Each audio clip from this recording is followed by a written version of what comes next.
Salut à tous, bienvenue sur le deuxième Speed Live de Melting Pot réalisé par la classe média V2.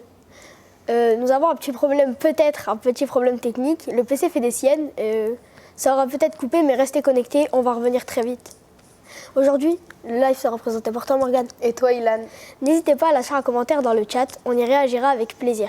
On souhaite tout d'abord dire un grand merci aux ouvriers qui travaillent dur pour notre studio. Et oui, on espère qu'il sera fini pour le prochain Speed Live. Équipe technique, on compte sur vous.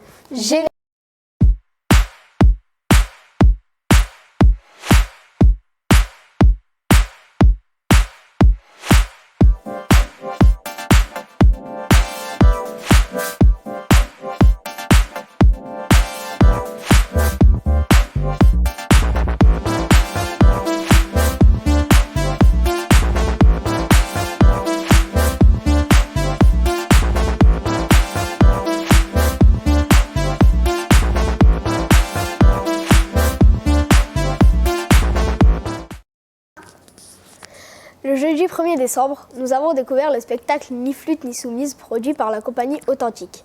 Ce spectacle se déroula à 2 pas de notre collège. Il aurait été difficile pour nous de passer à côté.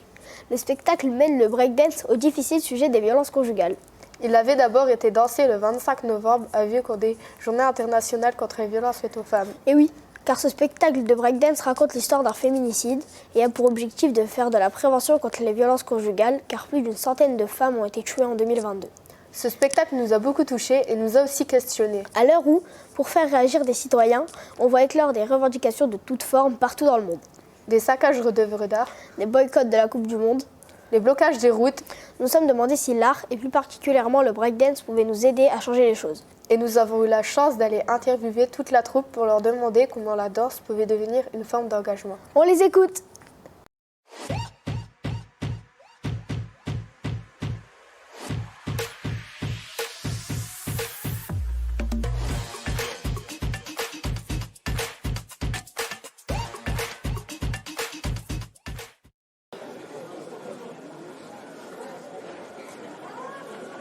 Dans notre spectacle, on mêle 2 styles de danse, donc le breakdance et la danse contemporaine. Le breakdance, tu vois, c'est une danse qui est très énergique.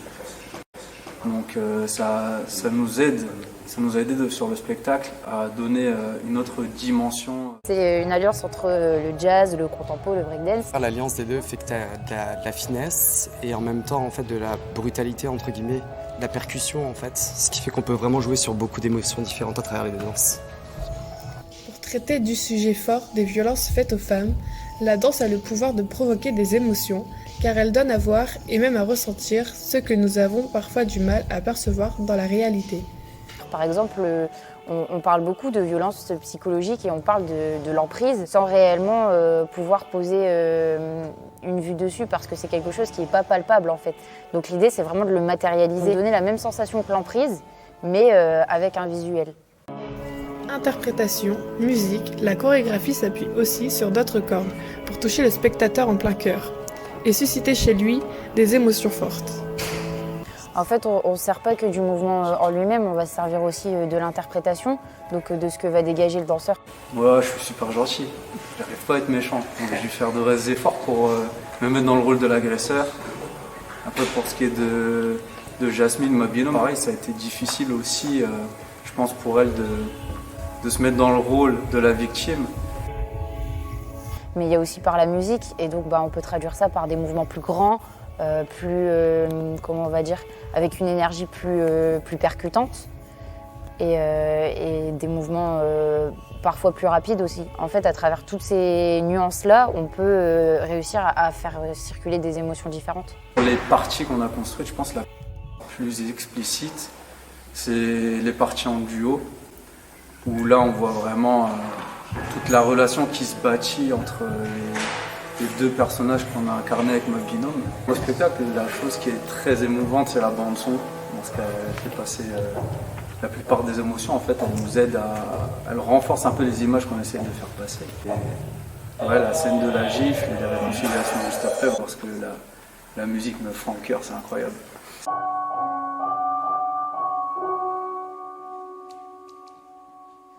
Le message, en gros, c'est de se dire qu'il faut toujours rester attentif et attentive à ce que des proches peuvent vivre. Mais aussi, en gros, l'idée c'est de passer le message aux gens que dès lors qu'il y a un début d'oppression mentale, on est dans de la forme de violence et qu'il ne faut pas l'accepter dès le départ, quoi.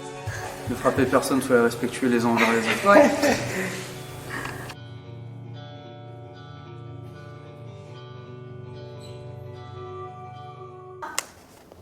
Merci à tous pour vos commentaires sur le live. Continuez à nous poser vos questions sur le chat. Alors il y a IM 2259 qui demande les violences conjugales, ça doit être un sujet super compliqué. C'est un sujet compliqué parce que c'est un truc qui se passe dans la vraie vie et il y a plein de gens qui souffrent de ça. Du coup, oui, c'est assez compliqué à parler. Il y a aussi Logan qui dit super les présentateurs. Bah, merci. Merci.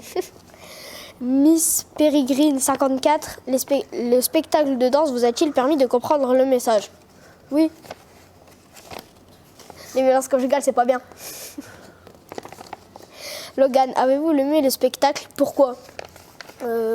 Moi, personnellement, j'ai aimé le spectacle parce que la musique était assez particulière et j'ai bien aimé. Et on comprenait assez facilement que c'était sur les violences conjugales. Et toi? Moi, j'ai bien aimé parce qu'on a compris le message, comment ils dansaient, et puis la musique aussi. Sur le plateau, des invités nous ont rejoints. Mathilde Tandonnet, chargée du public et assistante de programmation au théâtre L'Imaginaire de Douchy. Merci d'être avec nous. Peux-tu nous présenter en quelques mots le théâtre de l'imaginaire? Oui, bonjour, merci de nous recevoir. Oui, donc le théâtre de l'imaginaire, c'est une salle qui est municipale, donc c'est vraiment une salle qui appartient à la mairie, c'est pas une salle indépendante, ou une salle où il s'y passe plein de choses. C'est une salle de quasiment 3000 mètres carrés, où on a plusieurs salles. On a un cinéma qui est au sous-sol, un cinéma qui peut accueillir 200 personnes, où on a une programmation toute la semaine, à peu près une quinzaine de séances par semaine de cinéma. Et au niveau 1, on a une grande salle de spectacle. La scène, elle fait 20 mètres d'ouverture. Cette scène, elle permet d'accueillir en fait plein de spectacles différents. Ça peut être des spectacles de danse, de théâtre, de marionnettes, des concerts, etc. Je vous parle de concerts parce que cette salle, elle peut accueillir 500 personnes assises et on a un gradin un petit peu magique qui permet de se rétracter et d'accueillir 1200 personnes debout. C'est quand même cool pour les concerts, ça permet de danser, tout ça. Et on a plein d'autres salles encore cachées dans ce bâtiment. D'accord. Et nous avons également Rachid Edli, chorégraphe de la compagnie Nia. Nia qui veut dire en arabe attention. Bonjour. Bonjour. Merci pour votre accueil. Nia veut dire, c'est le dialecte du mot en arabe Nia qui veut dire la bonne intention.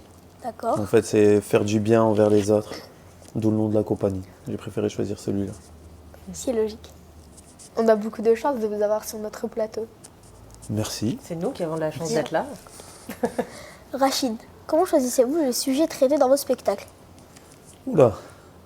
Les sujets traités, en fait, je choisis en fonction de ce que j'ai envie d'exprimer. Le premier spectacle, ça parlait un peu de l'histoire des mineurs en lien avec mon père. Je suis fils de mineur. Et au fur et à mesure, voilà, la thématique de la compagnie, c'est l'humain. Donc à partir de là, une rencontre ou une envie peut se transformer en une création de spectacle. D'accord. Et Mathilde, comment choisissez-vous les spectacles qui vont se dérouler au théâtre? Doivent-ils être porteurs d'un message particulier? Alors, comme je disais tout à l'heure, c'est une salle qui est municipale, donc c'est une salle qui est vouée à accueillir les habitants c'est à Douchy-les-Mines, donc les habitants de Douchy-les-Mines et les alentours. Donc le principe, c'est que tout le monde y trouve son compte.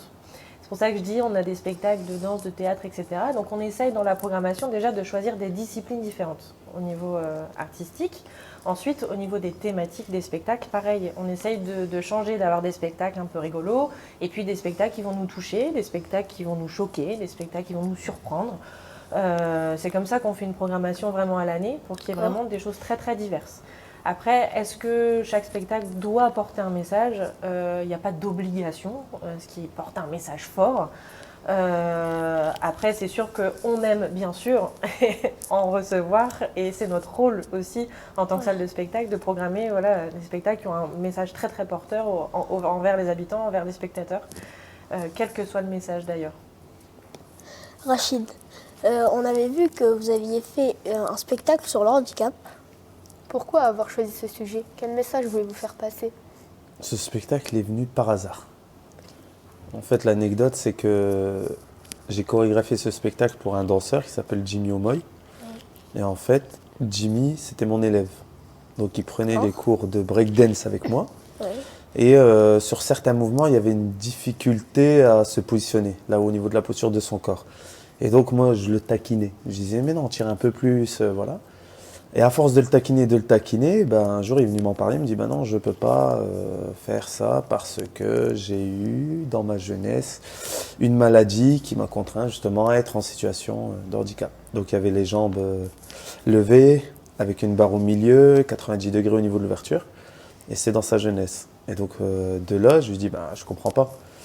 Tu as un bon niveau en danse dans la catégorie debout, donc il a été jusqu'à demi-finaliste au championnat du monde de danse debout, donc au Juste Debout à Paris, à Bercy. Et je lui dis, la plupart ne connaissent pas ton histoire. En fait, tu as forgé ta danse avec ton handicap, et personne ne le sait.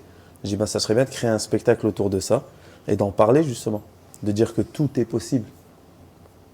Et le spectacle handicap est né. C'est une belle histoire. Merci. C'est pour ça que je dis l'inspiration, elle vient des rencontres. Ouais.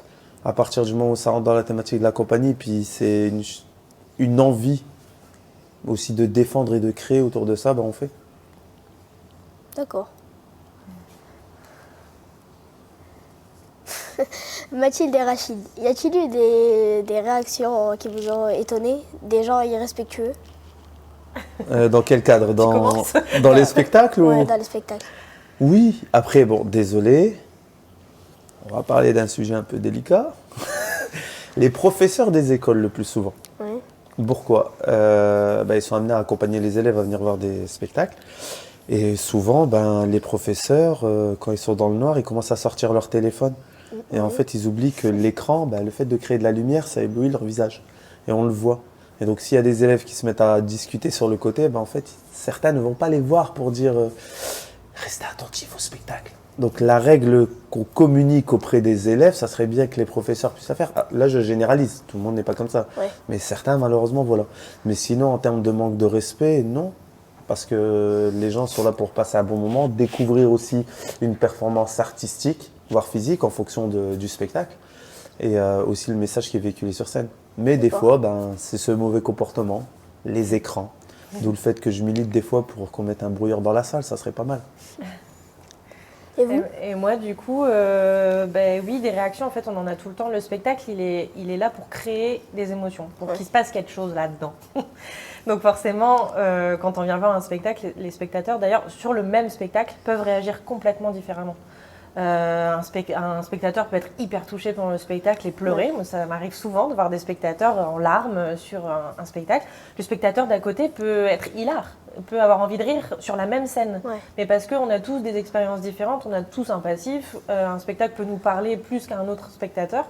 Donc bien sûr, des réactions, on en a toujours, et heureusement, parce qu'on est là pour ça. Après, des réactions surprenantes, j'en ai eu souvent des très jolies aussi. C'est histoire de changer de sujet, parce que je suis plutôt d'accord pour les séances scolaires parfois qui se passent pas On va super leur bien. laisser une option. Mais si je devais retenir aussi des réactions très jolies, c'est justement un spectacle qui était très très touchant. Et une dame qui n'était jamais venue voir un spectacle, jamais de sa vie, et qui est venue voir un spectacle de danse d'ailleurs assez particulier. Et pour rejoindre un peu le sujet qui parlait des violences conjugales, et donc c'était la première fois qu'elle venait, mais parce qu'elle avait vu que ça parlait de ça. Et elle, en fait, elle a subi ça toute sa vie.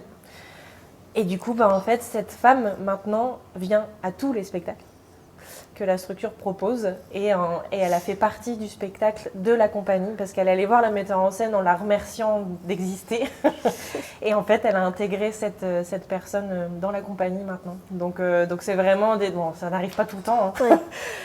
mais voilà, c'est quelque chose que je garde vraiment en tête, où il se passe vraiment quelque chose entre les spectateurs et entre les artistes, parce qu'il faut savoir que on est là pour ça, pour créer du lien, et pas pour que juste ce soit un spectacle à regarder et puis qu'après on l'oublie quand on revient à la maison.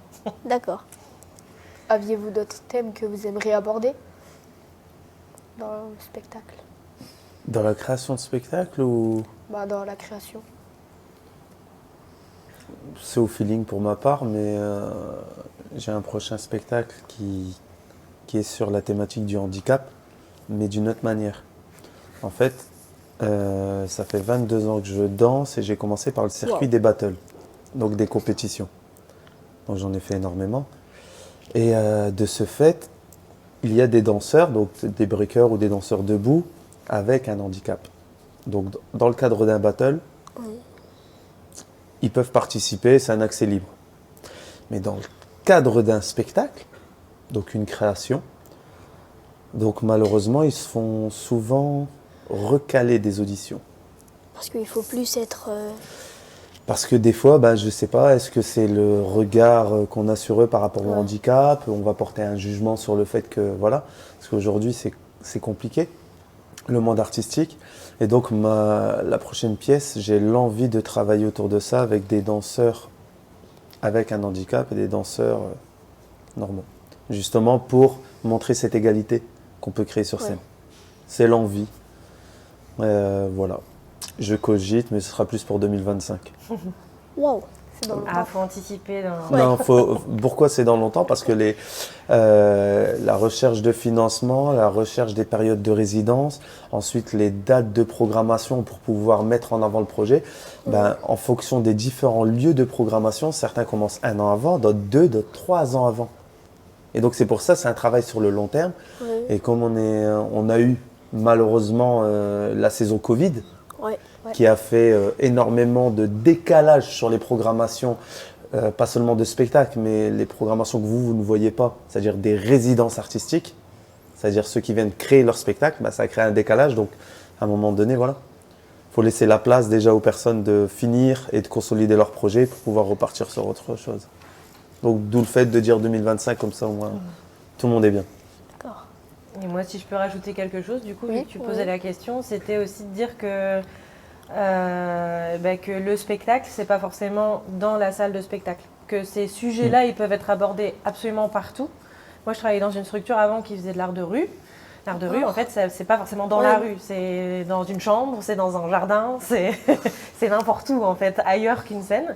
Donc, c'est aussi, dire que aller voir une proposition qui nous touche ou en tout cas qui nous parle, on peut le voir n'importe où.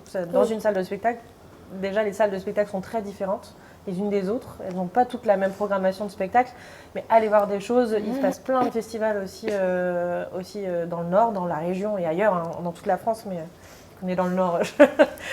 Il se passe vraiment plein de choses. Nous, à Douchy, on a un petit festival qui s'appelle les Douchinoiseries qui a lieu tous les 2e week-ends de juin. C'est un festival où on voit plein de spectacles gratuitement dans un parc. Donc c'est quand même plutôt agréable. Et donc voilà, on voit plein de choses. Donc faut pas hésiter à sortir de chez soi et d'aller voir un petit peu ce qui se passe dehors. D'accord. C'est tout. Merci à tous les deux d'avoir participé à notre live. Avons-nous d'autres remarques sur le chat? Yem, encore une fois, de 2259, qui dit « Super les plans du spectacle ». Merci, on va remercier la montaise, Madame Kelly. Carvin TV, super fort les danseurs. Je sais pas quoi dire. C'est des heures d'entraînement.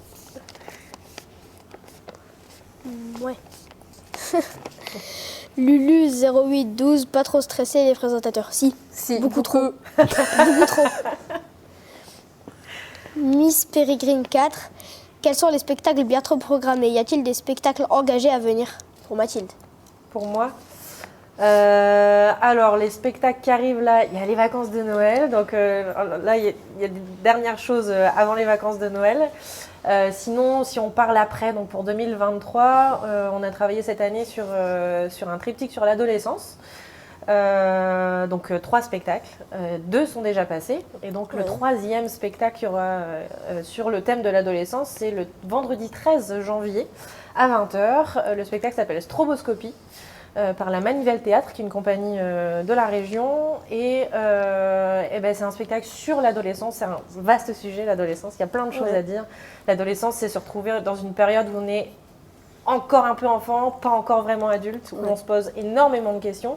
Et c'est un spectacle qui prend au sérieux les questions des adolescents. C'est-à-dire les questions du genre d'ailleurs. Est-ce que, en tant que fille, je suis obligée de mettre tout le temps des jupes? Est-ce que je suis obligée de mettre du rose? Pourquoi, en tant que fille, j'ai peur de me promener toute seule dans la rue le soir? Voilà, plein de choses comme ça. Est-ce que j'aime les garçons? Est-ce que j'aime les filles? Voilà, des questions importantes que tout le monde se pose à un moment donné. Donc c'est pas ce que j'appellerais un spectacle engagé, mais en tout cas c'est un spectacle qui pose énormément de questions et à tout le monde. Donc je vous invite à venir voir, je ne sais pas qui a posé la question, mais venez avec plaisir voir Stroboscopie en janvier. Et du coup, pour Rachid, breakdance ou hip-hop? Le breakdance, c'est du hip-hop. C'est pas moi qui pose la En question. fait, le hip-hop, c'est une culture qui regroupe le DJing, donc le DJ, le MC par rapport au rap, le graffiti, le beatbox et la danse. Et dans la danse, il y a plusieurs catégories. Donc le breakdance, c'est la danse qui est au sol. Mais aujourd'hui, ça s'appelle plus breakdance. Le nom a été changé. Maintenant, on doit dire breaking, depuis que c'est au JO. Donc c'est la discipline qu'on retrouvera pour Paris 2024. Donc le breaking fait partie du hip-hop. Et encore une question pour Rachid. Était-ce compliqué de chorégraphier un spectacle sur les gens en fauteuil roulant? C'était un solo, donc ça va. Non, c'est pas compliqué. C'est pas compliqué de chorégraphier une personne qui est en fauteuil roulant, mais c'est compliqué de chorégraphier tout court. D'accord.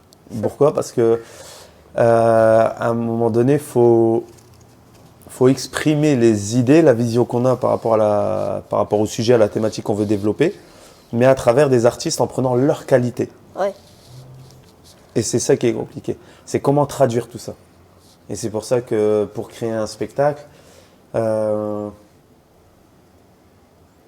varie entre 7 et 12 semaines de résidence, de répétition pour pouvoir justement travailler et construire. Parce qu'il y a des choses qu'on va garder, il y a des choses qu'on va enlever. Et quand je parle de semaines, ça équivaut aussi sur la semaine, 5 à 6 jours semaine, 8 à 10 heures par jour. Ouais, de répète, c'est beaucoup, c'est énorme. Et donc il y a des choses qu'on garde, il y a des choses qu'on enlève, qu'on expérimente, on commence par un labo et puis on essaye de pousser. Mais c'est compliqué de chorégraphier. Surtout pour ma part, sur le fait d'être sur scène et en même temps d'être à l'extérieur, d'être chorégraphe. Donc sur Handicap, j'ai eu la chance d'être seulement à l'extérieur, mais sur les autres spectacles, j'étais interne et externe. Et ça, c'est compliqué. C'est pour ça que j'ai plus de cheveux. Je les ai perdus dans la réflexion. Mais non, mais c'est pas mal. C'est pas mal parce qu'on apprend énormément. Je continue à apprendre. J'ai bénéficié de l'expérience de plusieurs chorégraphes avec qui j'ai bossé, mais je continue d'expérimenter, de développer, c'est ça qui est bien. D'accord. On ne va pas vous laisser partir ainsi. On s'est dit qu'on allait vous faire jouer un peu. C'est le Pot and Curious.